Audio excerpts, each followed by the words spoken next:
Semua orang Google. Ya, Ya, ya betul. Resep di Google itu jutaan. Ya. Benar Om. Ya nggak? Betul. Bisa nggak kamu resep Google itu kamu Google terus bisa masak? Belum tentu. Mungkin atau tidak? Ya nggak tentu dah. Iya, Tapi makanan bukan makanan kita gitu. Kenapa? Kita nggak pernah rasain. Oke.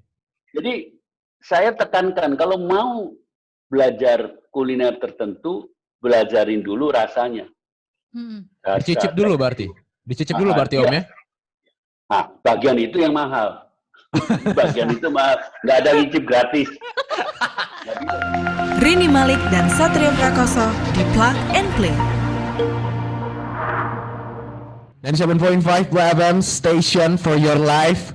Balik lagi Players ya di Plug and Play buat pagi ini. Betul, dan senang banget pagi ini setiap hari Jumat kita ada sesi untuk ngobrol live. Dan Players ini bisa dilihat juga kita sedang live di @975FM barengan sama Om William Wongso, pakar kuliner Indonesia. Kita menunggu Om William buat join ya. Yes. Pagi Om Will. Pagi-pagi ini Faisal ya? Satrio Om. Satrio Om. Maaf Satrio, maaf. Gak apa-apa Om. Kita nunggu Om William join ya. Yes. Di Instagram kita di @975play_fm. Ini pakar kulinernya ini. Yes. Aku request ya. Oke. Kita tunggu nih. Om Will udah sarapan Om Will? Udah. Oke. Terima kasih. Tapi nggak sarapan cuko. Halo. Tapi nggak sarapan Palembang. Cuko Palembang tuh. Om Will. Ya, kemarin sama Pak Helmi disajiin cuko Palembang. Pak Helmi Yahya. Helmi Yahya bicara. Iya. Yahya bicara. Asik tuh Om Kak Helmi tuh. Ini Om Will di mana domisili sekarang Om Will? Jakarta ya. Ini kemarin Om Will cukup bikin heboh Indonesia lah bisa dibilang gitu ya. Rame ya. Rame gara-gara Om Will nih. Om Will wawancara, bukan wawancara sih ya, jadi trainernya, ya jadi mentor dari Gordon Ramsay. Yes. Bener Om Will ya? Ya karena dia kan orang asing, nggak tahu masakan Indonesia. Jadi Om Will jadi mentornya gitu ya? Suara saya dengar ya? Bisa. Om Will, Rini tuh sempet cek YouTube channelnya Om Will itu di William Wongso Official. Terakhir tuh Rini lihat ada upload video masak rendang juga, ya Om? Ya. Dan beberapa bulan lalu tuh sempat upload juga video saat di Pasar Muara Karang. Itu yang di Jakarta kan Om? Muara Karang Jakarta. Kenapa kalau video itu sebenarnya video itu udah itu rekaman dari Amerika, mereka satu tim ke Indonesia dari Culinary Institute of America itu 5 tahun lalu sebenarnya. Oh, udah cukup lama ya? Oh, ya. Tapi kalau ada lagi tuh yang di-upload beberapa bulan yang lalu, Om Will di Pasar Muara Karang gitu. Itu kenapa suka banget ke pasar itu tradisional baru. Om Will? Loh, pasar tradisional itu ensiklopedinya yang hidup untuk kuliner. Oh gitu. Kalau di pasar modern, kalau di supermarket kan, misalnya mau tanya ini Mbak, ini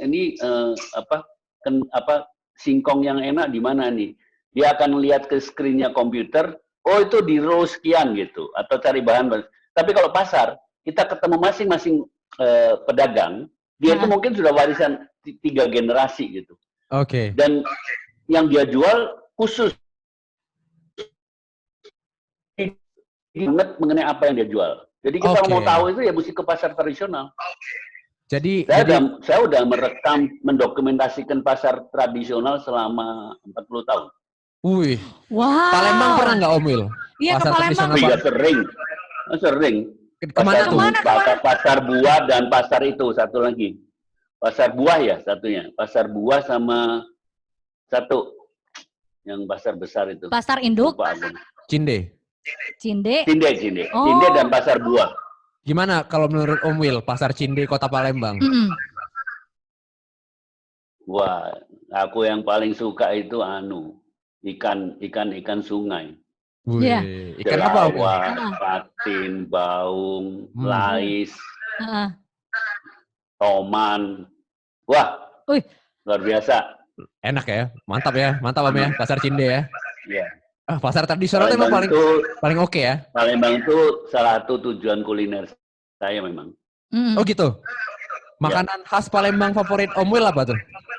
Selain Ya, pempek selain ya. pasti pempek kan banyak di sana. Di sana ada rumah makan pagi sore itu juga favorit aku karena khas banget, beda dengan yang di Minang gitu.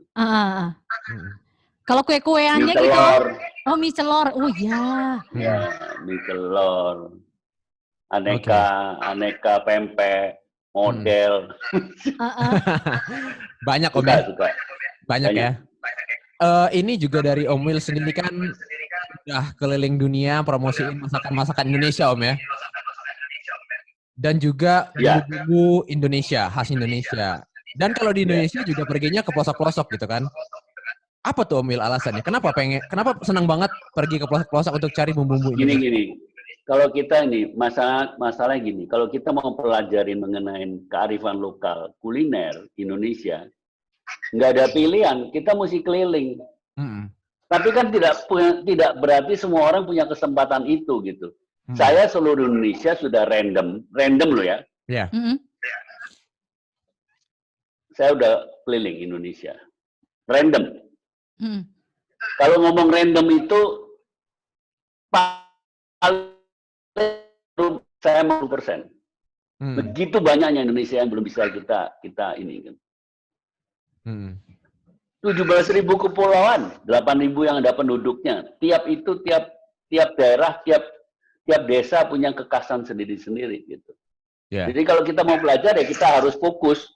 Mau belajar Aceh ya kita tembak, tinggal di sana mungkin sebulan gitu. Belajar dengan ahli-ahlinya atau tempat-tempat lain. Nah, Om Will, kalau kita lihat juga ya varian bumbu Indonesia kan luar biasa banget ya Om Will. Sedikit dibandingin sama negara-negara tetangga, Vietnam, India atau negara-negara Asia gitu. Kenapa mereka tuh mampu untuk unjuk gigi gitu di negara barat gitu Om? Ini kan struktur sosial tuh beda. Saya selalu tekan. Indonesia kalahnya Vietnam bukan soal kalah. Indonesia itu tidak pernah terjadi pengungsi karena bencana, karena perang, karena apa seperti Vietnam. Sehingga Indonesia itu tidak punya perkampungan Indonesia di luar negeri kecuali Suriname karena dulu dibawa bekerja di Suriname. Betul, orang-orang Jawa ya. Kerja nikel dibawa ke sana. Ya enggak? Tapi sampai sana juga pengaruh Indonesia ini pudar gitu. Nah, ini contohnya Vietnam, mau nggak mau makan itu kan siapa sih mau makan makanan Indonesia pada awalnya? Pasti orang Indonesia sendiri. Tapi kalau Indonesia sendiri itu terpencar di mana-mana, tidak di satu konsentrasi, ya susah untuk benar-benar mau nyajikan makanan Indonesia yang benar-benar otentik. Vietnam, penduduknya banyak. Saya selalu kasih contoh ini begini-gini. Ini contoh selalu saya ulang-ulangin. Di Amerika, ini contoh Amerika aja nih. 100.000, kalau nggak salah 130.000 penduduk Indonesia yang tersebar di seluruh Amerika yang begitu besar. Saya kasih contoh satu kota namanya San Jose. Itu di luar 1 jam dari San Francisco. Itu kota kecil. Penduduk 30.000. Begitu kita masuk kota itu billboardnya bahasa Vietnam. Wakil wali kota berapa tahun lalu itu orang Vietnam. Ya toh. Jadi tiap langkah kita jalan ada rumah makan Vietnam, mallnya juga mall Vietnam. Indonesia kan nggak pernah ada toko yang gede Indonesia, nggak mungkin bikin. Tapi Vietnam gede banget. Di Washington itu yang nguasain food hall atau supermarket yang gede itu Vietnam sekarang. Gede banget di Washington. Oke. Jadi ada pengaruh sosial juga sebenarnya Om ya untuk perkembangan kulinernya tadi. Nanti coba contoh ya, sebentar lagi di Jerman akan penuh dengan makanan Syria.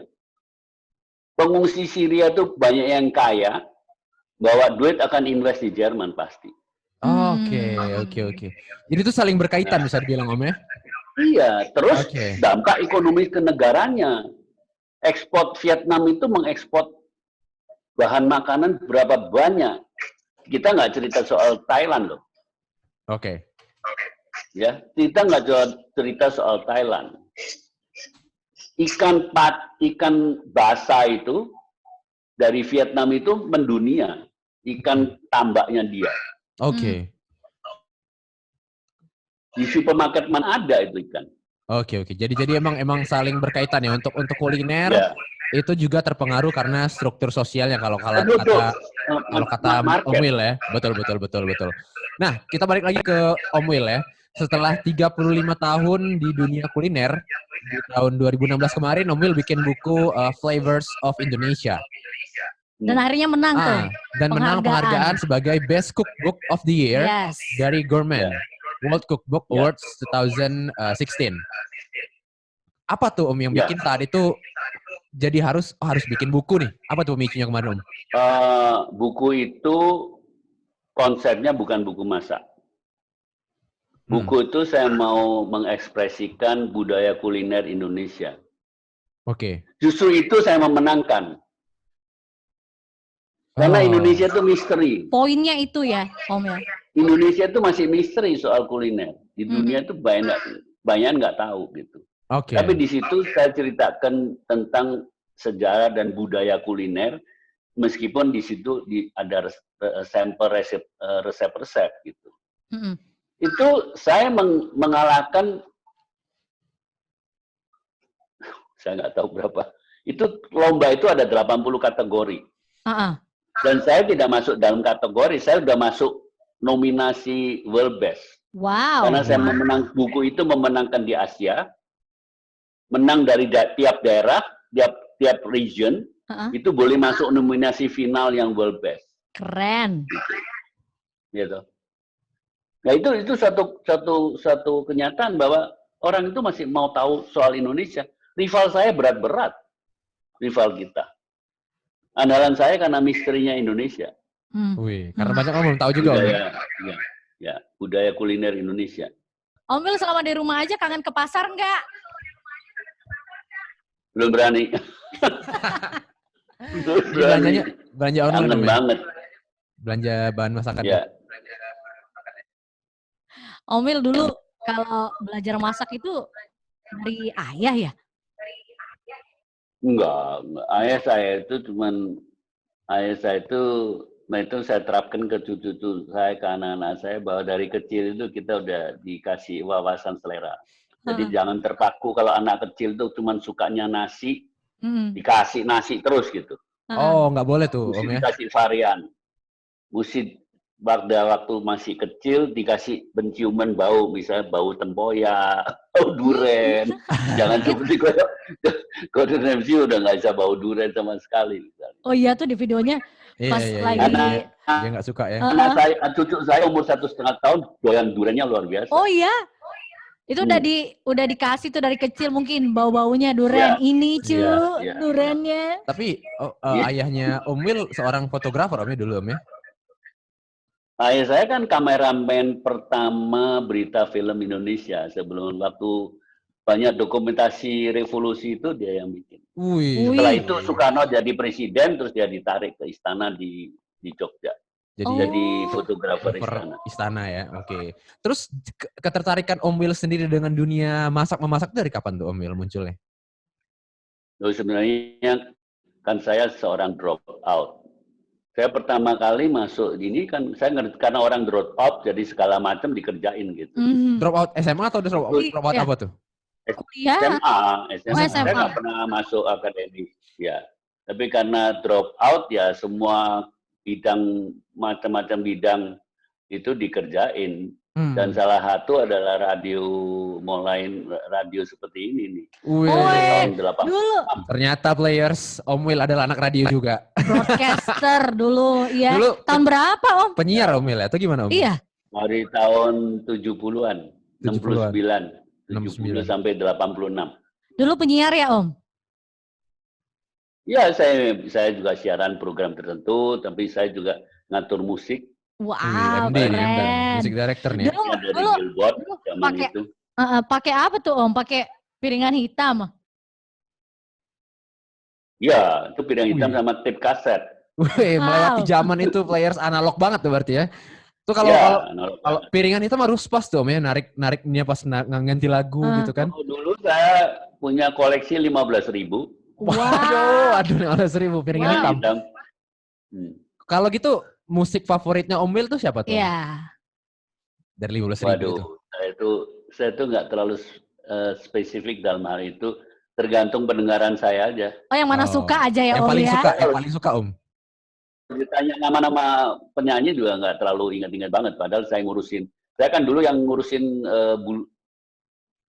musik itu semua lewat saya, karena saya yang subscribe semua ranking Billboard 10 besar. Itu kalau saya Billboard udah masuk, saya selalu dapat tuh. Wih, dikirimin ya? Singlenya langsung dikirimin. Ya. Dalam Billboard itu macam-macam, ada rhythm and blues, ada jazz, ada rock, ada easy listening. Wow. Banyak Om ya. Di Nah, rumah itu- masih ada tuh koleksi piringan hitamnya? Iya. Nggak ada. Nggak ada lagi ya. Udah zaman dulu tuh Om ya. Berarti Zaman dulu. Om Will karena drop out SMA kemudian akhirnya berkenalan dengan industri media gitu kan sebagai terjun di radio gitu Om ya. Karena zaman itu ada satu masa memang urusan media radio ini kan gunjang-ganjing masih sebentar salah dikit di stop karena peraturan masih belum jelas. Iya, akhirnya saya pindah Jakarta, ya buka bakery dulu gitu dan belajar sekalian. Oke, berarti buka bakery-nya berarti radionya di Surabaya Om ya kemarin ya? Ya, Surabaya. Di Surabaya terus pindah ke Jakarta. Aku buka bakery tahun 77, jadi aku pulang pergi dulu Jakarta, Surabaya. Wow. Oke, tahun 77, ya. Berarti udah beberapa puluh tahun terakhir ini akhirnya fokus ke kuliner nasional. Awalnya itu gimana Om? Iya, dari bisa bakery buka bakery ke itu. kuliner nasional. Mulai dari bakery, saya belajar bakery, terus saya belajar banyak tentang bakery dari Eropa. Jadi saya sering dari waktu tahun 80-an itu hampir setahun tuh bisa saya 4 bulan di Eropa keliling. Karena saya tidak ngambil akademi, jadi saya ambil karena udah ada usaha kan, saya harus pulang pergi. Nah di situ, tapi begini ya, di sini ini saya bisa ceritakan ya, bahwa kalau mau belajar kuliner itu buat aku, advice aku yang pertama tahu dulu rasa gitu. Oke. Dan sekarang kan gini, Google ini semua orang Google. Ya, ya betul. Resep di Google itu jutaan. Ya. Benar Om. Ya nggak? Betul. Bisa nggak kamu resep Google itu kamu Google terus bisa masak? Belum tentu. Mungkin atau tidak? Ya nggak tentu dah. Iya, tapi makanan bukan makanan kita gitu. Kenapa? Kita nggak pernah rasain. Oke. Jadi saya tekankan kalau mau belajar kuliner tertentu, belajarin dulu rasanya. Dicicip dulu berarti. Dicicip dulu berarti Om ya. Nah, bagian itu yang mahal. Bagian itu mahal. Nggak ada ngicip gratis. Nggak bisa, harus bayar dulu berarti. Ada judulnya bayar. Saya murid. Saya mau lagi belajar minta gratis, coba icip diusir gitu. Iya. Iya benar. Mana bisa. Benar. Om Will, kalau ngomongin nasi sama teh, itu ada cerita menarik apa sih Om? Nasi dan teh. Sebenarnya prinsipnya itu nasi dengan teh itu gini. Kita itu setiap hari sering lupa. Kita tuh rasa itu baal dengan bahan penuhnya bumbu, penyedap dan lain sebagainya. Sehingga pada satu saat prinsip ayah saya waktu itu lidah kita dibikin netral. Dengan cara? Nasi sama teh. Makan itu nggak pakai lauk. Seminggu sekali, 2 minggu sekali. Oh. Nasi putih gitu nasi ya Om ya? dikasih teh. Oh, tehnya itu tanpa gula lah Om ya? Oh enggak. Oh, oke. Dari situ kita mulai sensor kita merasakan nasi. Terpaksa merasakan nasi. Terpaksa merasakan teh yang punya karakter itu. Besoknya kita nyoba makanan itu peka lagi gitu. Oke, jadi nasi dan teh itu untuk mengkalibrasi bisa dibilang Om ya. Biar si sensor kita kembali normal. Ya. ya kan? Setelah makan micin segala segala apapun itu gitu kan. Baru ketika makan enak kerasa lagi gitu sensornya gitu Ya, maksudnya ya. kalau selera kita dikalibrasi gitu. Iya betul. Balik ke nol gitu ya, balik ke titik nol ya. Ya. Oke. Satrio, Om Will ini bulan April tuh ulang tahun tahu bulan April. April kemarin. Iya. Ya kan Om? Keberapa tuh Om? 30 ya Om? 37. Tapi seorang Om William Wongso kecil itu seperti apa dulu Om? Waduh, saya itu nggak terlalu. Saya coba kepingin tahu aja banyak hal gitu. Saya dulu sebenarnya idam-idam dari kecil itu jadi dokter. Kenapa Om? Nggak tahu, saya suka aja nanti kodok di bedah. Ternyata sekarang kerjanya masak-memasak Om ya? Bedah juga ikan. Bedah juga, bener juga tuh. Ikan, Bener juga. ini ayam. Iya, daging-dagingan. Saya merasa beruntung saya nggak jadi dokter gitu. Kenapa? Kenapa saya juga? urusan dengan makanan, karena nyatanya lewat makanan itu kita berteman. Wih, bener juga, bener. Kita berteman di mana-mana itu kalau udah ngomong makanan, tahu-tahu semuanya klik gitu. Meskipun dengan bangsa lain. Kalau kita ketemu bangsa lain, tahu-tahu kita ngerti makanannya dia, kita sebut satu aja makanan dia favorit, jadi favorit kita itu. Waduh, berbinar-binar dia. Senang langsung Om ya? Langsung pintu rumahnya dibuka. Kita dimasakin di rumahnya. Oh, itu berarti salah satu tips untuk berteman dengan orang-orang di luar Indonesia, players. Ya, jadiin makanannya favorit kita Om ya? Gitu ya? Makanya kalau kemana-mana saya juga pesen sama para calon-calon student yang bakal keluar negeri, setidak-tidaknya belajar 5-10 jenis masakan Indonesia. Jadi kalau ada pertemuan kan suka masak. Kalau yang dari Indonesia masaknya pasta kan malu-maluin. Iya, benar-benar. Dari Indonesia misalnya dari Palembang nggak ngerti masak, nggak bisa bikin pepes, nggak bisa bikin cuko, nggak bisa bikin pepes. Satrio nih begitu tuh, Om Will. Iya, masak air dia bisanya.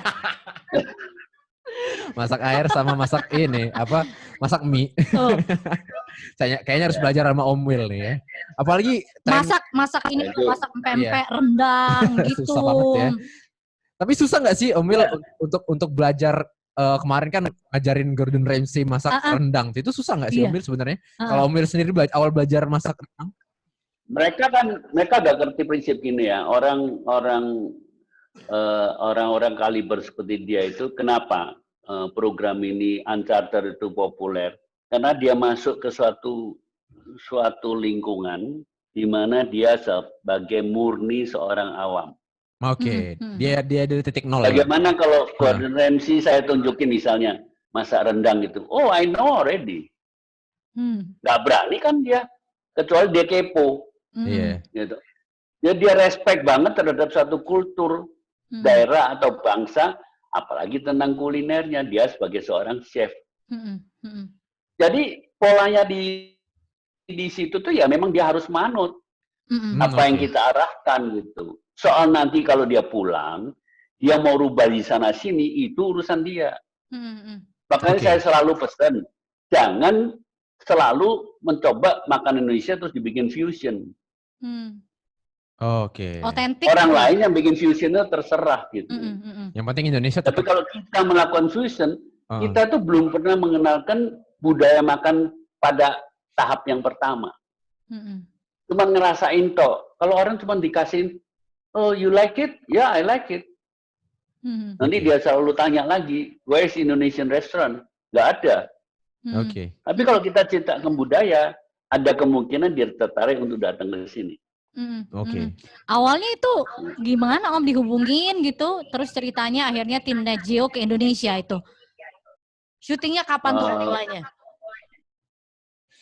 Syutingnya Januari. Oh Januari. Tapi kan saya dihubungin oleh Global Film Solution dari New Zealand, itu yang mereka nanganin Nat Geo di New Zealand.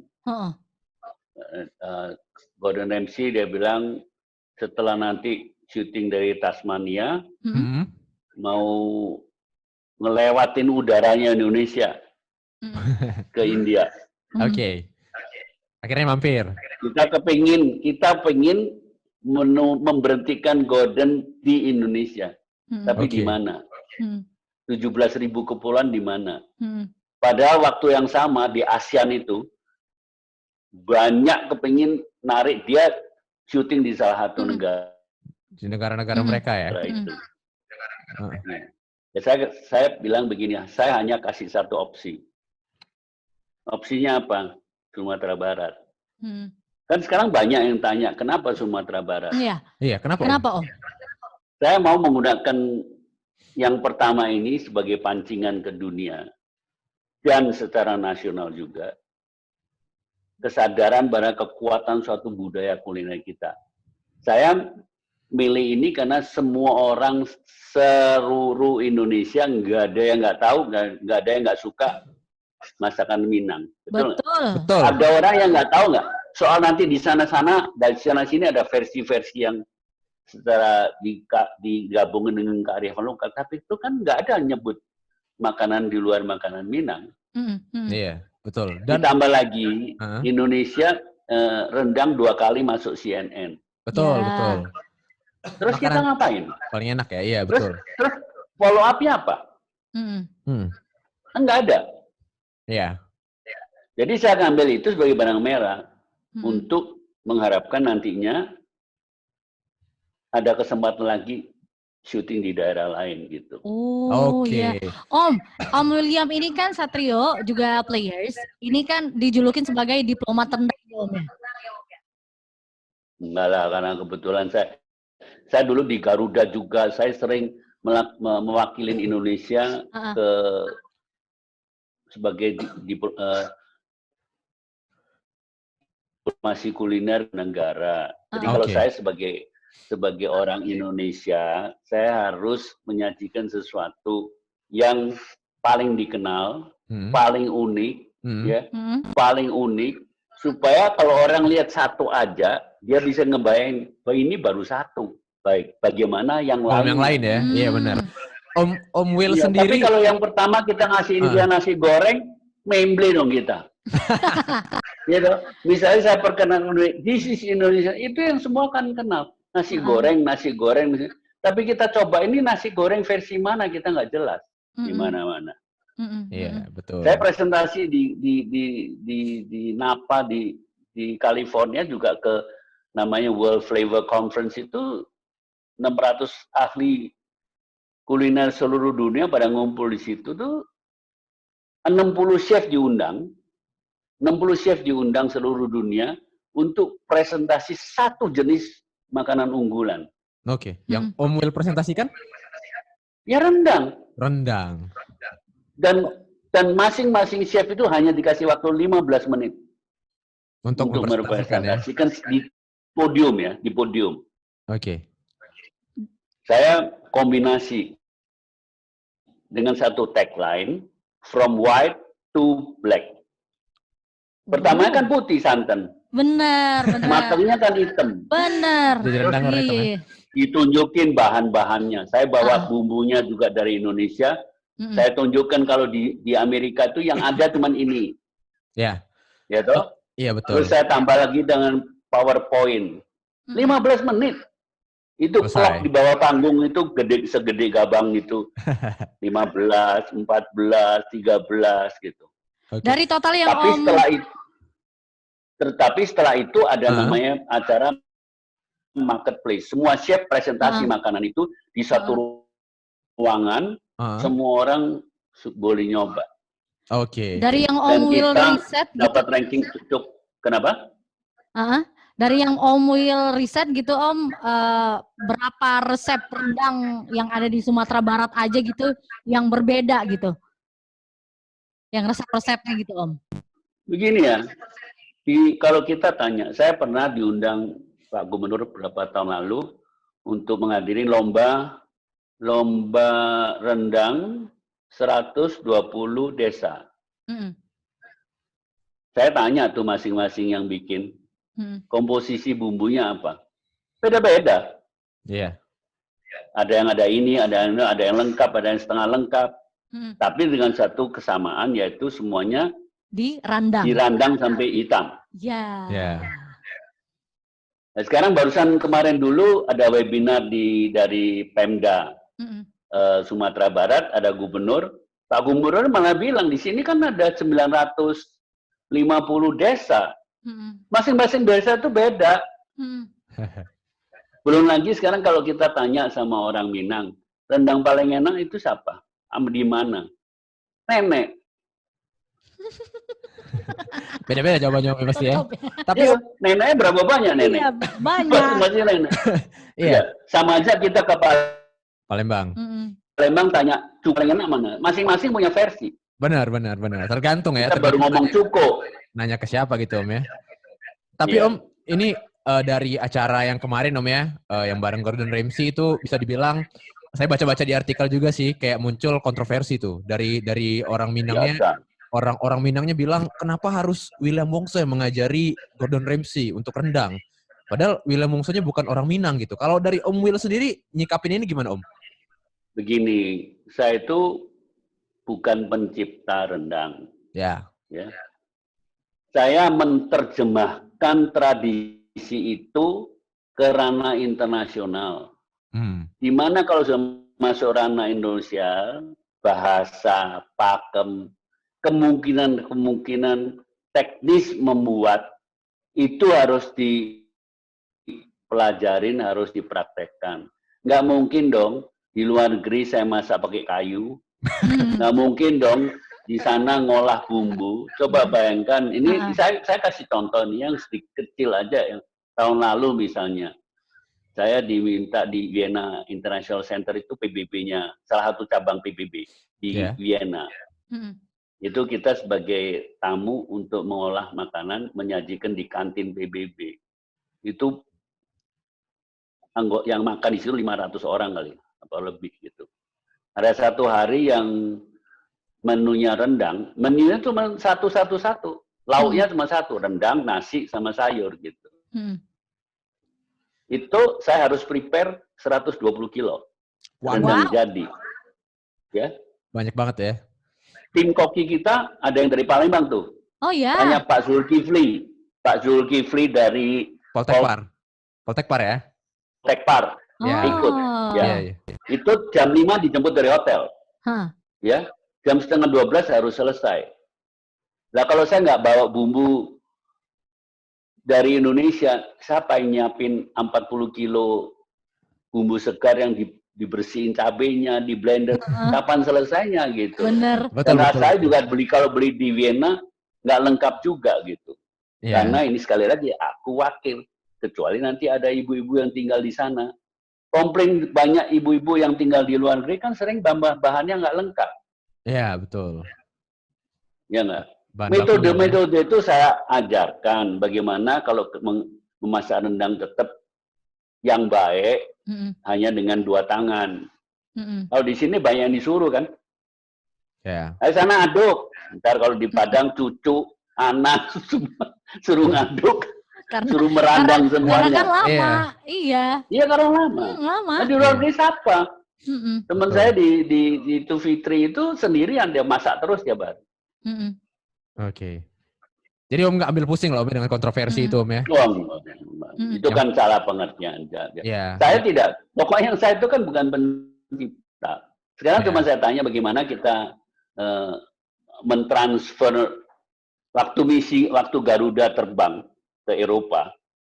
Itu kan saya canangkan tiap penerbang itu harus ada menu, salah satu pilihan itu ada rendang.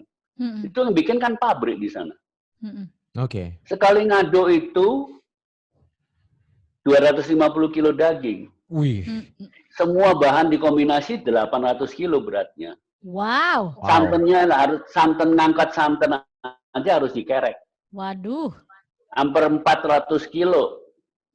Saya memang kalau pembuat rendang itu santannya saya lebih banyakin dari biasanya. Karena apalagi orang barat itu tidak suka terlalu kering. Oke. Bagaimana ngolah bumbunya? Saya kasih option. Akhirnya mereka import bumbu dari Indonesia. Santan saya minta dari Indonesia.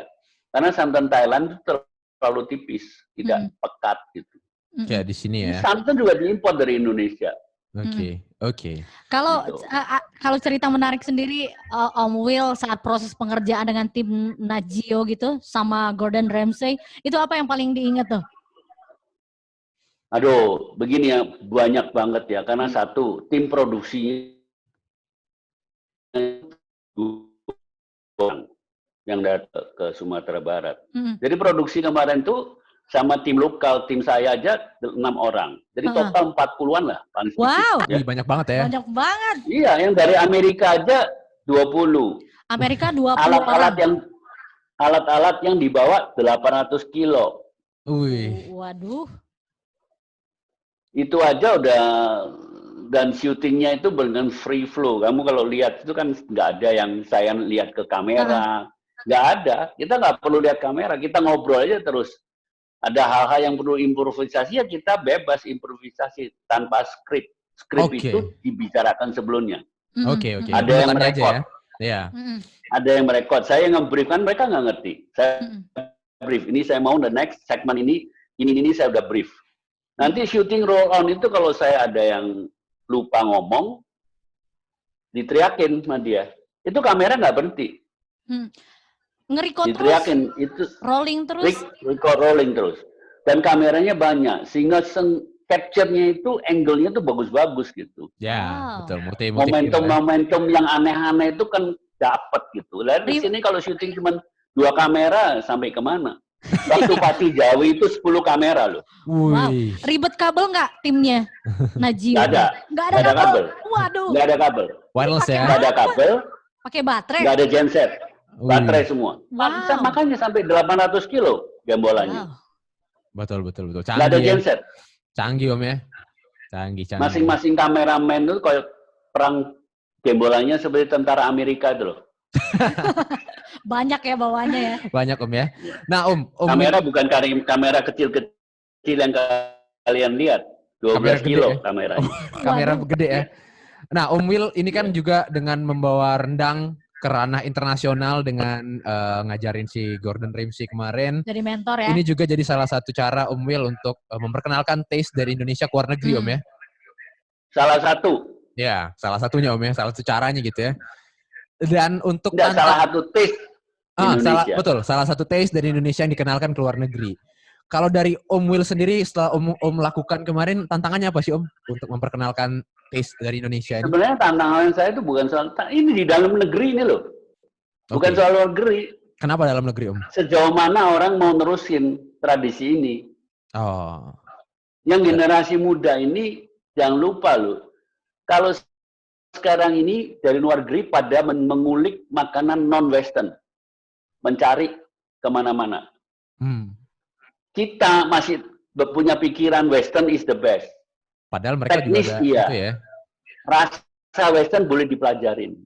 Tapi budaya ini, seorang koki atau chef, nanti kalau keluar negeri ditanya, kamu bisa masak apa? Terus dia bilang masak Prancis, kamu asal mana? Indonesia. Nggak dianggap. Oh iya, nanti kamu jadi asisten aja sana. Karena pinter masak. Jadi kamu saya bisa menguasai makan Indonesia. Mana? Padang, Aceh.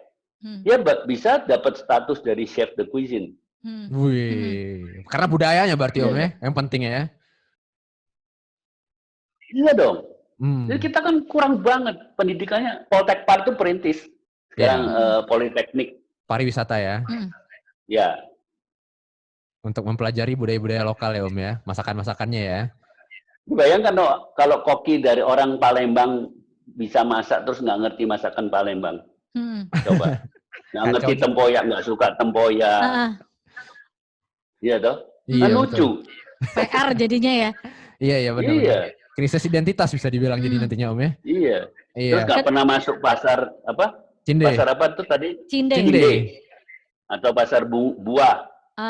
Taunya supermarket tok. Taunya cuma supermarket. Wah, gawat. Gawat tuh Om ya, gawat tuh. Penting pasar Cinde berarti ya. Pasar tradisional Om ya. Pasar lokal ya. Kedepannya mau project apa lagi Om Will? Saya sekarang punya platform namanya Inspira Hub. Inspira Hub. Jadi ini lagi di setup studionya. Jadi itu cuma studio untuk syuting, namanya live streaming, interaktif, dan kualitas TV Mm-mm. juga bisa meraup penonton di atas 10.000 Wih. secara internasional dan kita bisa interaktif. Mm-mm. Itu satu. Dan yang penting saya lagi ngajuin bahwa Jakarta ini harus dibikin culinary center. Wow, itu gimana Ya. tuh Om? Jakarta ya, jadi kalau orang mau datang sini, Mm-mm. oh Sumatera, South Sumatera, Palembang itu kalau saya mau tahu gimana caranya, ya, nanti di situ ada diinformasikan tentang budaya. Tentu kalau kita referensikan kalau mau ke Palembang harus makan nyoba apa, harus ketemu siapa Keren. ahlinya di Palembang. Oke. Iya. Gitu. Jadi kayak ensiklopedianya gitu Om ya? Ya, saya maunya orang kalau belajar tentang kuliner Indonesia harus belajar dengan narsum ahlinya, aslinya, Oke. dan mempelajari juga bahan-bahan yang terkait dengan kearifan lokal, gitu, Oke. yang nggak bisa keluar kemana-mana, gitu, Iya, kan iya. banyak. Barang-barang Terong dari situ asem ya. itu kan nggak bisa kemana-mana. Mm-mm. Betul. Mau bikin buku lagi Om? Nah, sebenarnya sebelum COVID itu mestinya saya mempertebal buku lama saya, buku Flavor of Indonesia, di mana resepnya itu menjadi 100 kira-kira. Tapi ini mandek karena COVID. Oke, berarti selesai COVID. Moga-moga nanti Om ya? bisa terus ini. Di buku itu juga Sat banyak banget tuh foto-fotonya yang langsung dipotret sama Om Will yang lagi di Ya, pasar. itu karena saya sendiri udah mendokumentasikan pasar selama 40 tahunan. Oke. Pasar tradisional. Udah banyak banget berarti ya. Widih, Om Will. Ya. Keren banget. Keren banget nih ya. Udah banyak pasar yang didokumentasikan dan juga masakan-masakan yang udah dibikin Om ya. Yes. Untuk apa namanya? Bukan dibikin, dicoba. Dicoba. Saya bukan kreator makanan Indonesia loh. Jangan salah. Orang Oh iya, sering betul. nanti dikirain saya yang menciptakan rendang. Enggak ada, itu udah ratusan tahun gitu. Turun-temurun ya. Untuk Taiwan di Malaysia aja warisan dari Sumatera Barat, tapi di sana terjadi perubahan-perubahan karena Mm-mm. Asimilasi budaya. perkawinan antara budaya yang lain gitu. Ya betul. Oke. Om Will, terima kasih banyak. Kita jadi banyak tahu, Sama-sama. Ya. banyak belajar. Yang Ini pasti yang Rini sama Satrio kutip adalah cintai dulu punya kita sendiri. ya, Pelajari saya masakan-masakan senang lokal kali loh, bisa Om ya. ngobrol sama Rini sama Terima kasih Om Will. Satrio ya, Iya. Satrio ya. Betul. Satrio dan belajar the bikin players. tempe ya. Players ya di Play FM. Dan the players, Rini asal mana coba? Palembang. Hah? Tapi dari sukunya beda Satrio lagi. asal mana? Suku Palembang, Komering. Iya. Palembang. Ini Kalau beda Papa Jawa lagi. tapi. Bisa bikin kue 8 jam. Wow. Bisa kayaknya Rini. Bisa. Ini bisa sih. Iya itu lama juga masaknya Om Will. Susah tuh. Iya. Susah. Itu bayang budaya di Palembang yang untuk perkawinan yang tradisional. Gila nggak itu sajiannya Iya. 8 kue-kuenya? jam. Mantap jiwa Om ya. Om Iya. Will. Makasih Om ya. Nanti Makasih banyak Om semoga Will. kita bisa bertemu Terima di kasih. Palembang. Sehat-sehat terus Om Will. Sehat-sehat Om Will. Amin. Makasih. Sukses selalu ya. Iya. 97,5 Play FM. Ya betul. Makasih Palembang. Om Will. Dah. Dengerin Plug and Play dari jam 7 sampai jam 10 pagi setiap Senin sampai Jumat bersama Rini Malik dan Satrio Prakoso. Hanya di 97,5 Play FM Palembang. Ikutan interaktifnya ya di 088 11 975 975.